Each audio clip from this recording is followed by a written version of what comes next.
తెలుగు చలనచిత్ర పరిశ్రమలో ఒక వ్యక్తి గురించి చెప్పాలి, ఒక కుర్రాడు గురించి చెప్పాలి, ఒక నిజాయితీ గల ఈ యువకుడు గురించి చెప్పాలి. ఒక చిన్న కుటుంబంలో పుట్టిన ఈ కిరణ్ రెడ్డి అబ్బవరం అనే ఈ అబ్బాయి కష్టపడి తన కళలో కానీ బాంచేత్ నేను సినిమా ఇండస్ట్రీకి పోవాలి, హీరో కావాలని ఒక సంకల్పంతో ఒక అత్యంత మిడిల్ క్లాస్ కుటుంబం నుంచి వచ్చి రాయచోట్ అనే ఊరు నుంచి వచ్చి బెంగళూరు వెళ్ళి జాబ్ చేసుకుంటూ తన కలగని ఈరోజు అందరికీ యూత్కి చెప్తున్నా, మీ మనసుకు ఏది నచ్చితే అది చేయండి. మా అమ్మ ఉద్యోగం చేయమంది, మా నాన్న ఇంకోటి కమ్మన్నాడు, అవి చేయకండి. మీకు సినిమా ఇండస్ట్రీకి రావాలంటే మీరు రండి, హీరో కావాలంటే హీరో కండి, డైరెక్టర్ కావాలంటే డైరెక్టర్ కండి.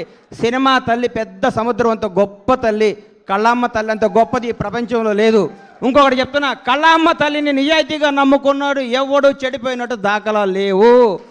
ఒక్క సినిమా హిట్ అవ్వగానే వాట్సాప్ ఏం కావాలి ఏంటి అని మాట్లాడి అర్ధరాత్రి కూడా కళ్ళద్దాలు పెట్టుకొని కాలు మీద కాలు వేసుకొచ్చాను. ఈ రోజుల్లో హిట్ మీద హిట్ కొడుతూ మన ఇంట్లో కుర్రాళ్ళలాగా, నా కొడుకులాగా, నా తమ్ముళ్ళలాగా 10 ఇంట్లో కిరణ్ అబ్బవరం లాంటి కుర్రాడు ఉండాలి. Without background, without front round, ఏ రౌండ్ లేకుండా ఇండస్ట్రీని రౌండ్ వేయడానికి వచ్చిన కిరణ్ అబ్బవరాన్ని మనస్ఫూర్తిగా ఆశీర్వదిస్తున్నాను, ఆనందిస్తున్నాను. ఒకసారి రా తమ్ముడు, ఒకసారి రా.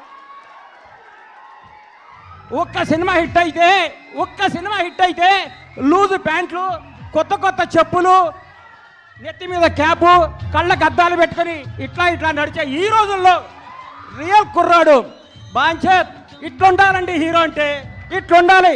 నిన్ను చూస్తుంటే చిరంజీవి గారు గుర్తొస్తున్నారు నాకు. చిరంజీవి గారు స్టార్టింగ్ రోజుల్లో గుర్తొస్తున్నాడు. 150 సినిమాలు చేసి కూడా రేపో మాపో భారత రత్న అందుకోబోతున్న చిరంజీవి గారు కూడా ఈ రోజు కూడా గ్రౌండ్ మీద ఉంటాడంటే నీలాంటి ఇన్స్పిరేషన్ తీసుకో చిరంజీవి గారిని. నేను చూస్తే ముచ్చటేసిందమ్మా. I love you so much Kiran Abbavaram. నువ్వు చెప్తున్నా, నీకు తిరుగులేదు. నీ క్యారెక్టర్ మార్చకు. నీ సినిమా, నీ యాక్టింగ్, నీ స్టైల్ అంతా స్క్రీన్ మీద, ఆన్ స్క్రీన్ ఇట్లాగే ఉండాలమ్మా. చిరిగిన ప్యాంట్ వేసుకోను, లాగేసుకోను, నీకు వాట్సాప్ కుదరదు. వాస్తవాన్ని దగ్గర ఉండాలి. హిట్ మీద హిట్ కొట్టుకుంటూ ఈ అబ్బాయి ఇంకో గ్రేట్నెస్.